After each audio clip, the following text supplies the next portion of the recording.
നമ്മളെ നാട്ടുകാരും എല്ലാ രാഷ്ട്രീയ പാർട്ടികളും എല്ലാവരും ഒന്നിച്ചു ചേർന്ന് നിന്ന് ഇത് തിരിച്ച് എവിടെയാണെങ്കിലും നമുക്ക് എവിടെയാണ് കെട്ടാൻ പറ്റുന്നതെന്ന് അറിയില്ല. ബാക്കി ആൾക്കാരെ റീഹാബിലിറ്റേഷൻ ചെയ്യണം, അവർക്ക് വീട് വെച്ച് കൊടുക്കണം. ഇനി ഒരുപാട് കാര്യങ്ങൾ അവരുടെ ആ കണ്ണീരിൽ നിന്ന് നമുക്ക് ഒരുപാട് പാഠങ്ങളും പഠിക്കാനുണ്ട്.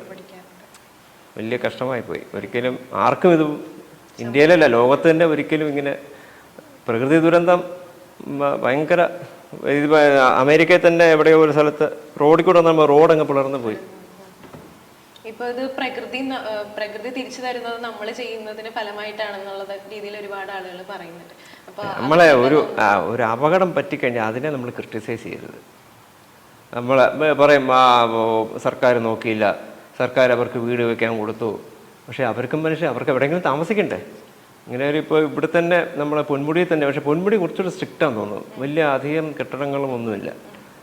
അപ്പോൾ നാട്ടുകാർ